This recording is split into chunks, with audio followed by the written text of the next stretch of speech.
ಬೇಲೂರು ಹಳೆಬೀಡಿನ ಶಿಲ್ಪಕಲೆಯನ್ನೇ ಹೋಲುವ ಉಡುಪಿ ಜಿಲ್ಲೆಯ ಈ ದೇವಾಲಯವನ್ನು ದಕ್ಷಿಣ ಕನ್ನಡದ ಬೇಲೂರು ಎಂದು ಡಾಕ್ಟರ್ ಗುರುರಾಜ ಭಟ್ಟರು ಬಣ್ಣಿಸಿದ್ದಾರೆ. ಪ್ರಕೃತಿ ಸೌಂದರ್ಯವನ್ನೇ ಹಾಸಿದಂತಿರುವ ನಯನ ಮನೋಹರ ಭೂಪ್ರದೇಶ ಬೈಂದೂರಿನ ಹಿಂದಿನ ಹೆಸರು ಬಿಂದುಪುರ. ಬಿಂದು ಋಷಿಗಳು ತಪಸ್ಸನ್ನು ಆಚರಿಸಿದ ಈ ಪುಣ್ಯಕ್ಷೇತ್ರದಲ್ಲಿರುವ ಶ್ರೀ ಸೇನೇಶ್ವರ ದೇವಸ್ಥಾನವನ್ನು 11ನೇ ಶತಮಾನದಲ್ಲಿ ಕಲ್ಯಾಣಿ ಚಾಲುಕ್ಯರ ಸಾಮಂತರಾಗಿದ್ದ ಸೇನಾ ಅರಸರು ರಚಿಸಿದ ಕಾರಣ ಇದು ಸೇನೇಶ್ವರ ಎಂದು ಪ್ರಸಿದ್ಧವಾಯಿತು.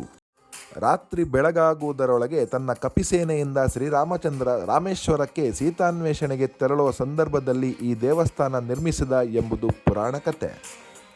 ತುಂಬ ಇತಿಹಾಸ ಪ್ರಸಿದ್ಧವಾದಂಥ ದೇವಸ್ಥಾನ. 1000 ವರ್ಷ ಇತಿಹಾಸ ಉಂಟು.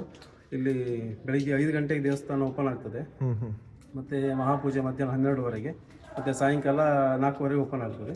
ನಾನು ಇಲ್ಲಿ ಸಿರ್ಸಿಯಿಂದ ಇಲ್ಲಿ ಬಂದು ಹೋದಾಗ ಬಾ ಅಂತ ಹೇಳಿ ಕರ್ದಂಗೆ ಆಗ್ತದೆ. ಸ್ವಲ್ಪ ಬಂದು ಹೋಗು, ಕಾಣಿಕೆ ಕೊಟ್ಟು ಹೋಗು ಅಂತ ಹೇಳಿ ಪ್ರೀತಿಯಿಂದ. ನನಗೆ ಹೆಂಗೆ ಎಷ್ಟು ಇದು ಆಯ್ತಂದರೆ ತುಂಬ ಸಂತೋಷ ಆಗ್ತಾಯಿದೆ. ಇದರಲ್ಲಿ ಕತ್ತೆತ್ತಿ ನೋಡಿದರೆ ಚಿತ್ತಾಕರ್ಷಕ ಕೆತ್ತನೆಗಳು ಗೋಚರಿಸುವ ಈ ಪುರಾತನ ದೇವಾಲಯದ ಪ್ರಮುಖ ಆಕರ್ಷಣೆ ಶಿವನನ್ನು ನೋಡುವ ಭಂಗಿಯಲ್ಲಿರುವ ಬೃಹತ್ ಗಾತ್ರದ ನಂದಿ, ಚತುರ್ಮುಖ ಬ್ರಹ್ಮ, ಕಾಳಭೈರವ, ಸಮುದ್ರಕ್ಕೆ ಹಾರುವ ಭಂಗಿಯಲ್ಲಿರುವ ಆಂಜನೇಯ ಮತ್ತು ಚಾಮುಂಡೇಶ್ವರಿ ಮೂರ್ತಿಗಳ ಕೆತ್ತನೆ ಆಕರ್ಷಕವಾಗಿದೆ.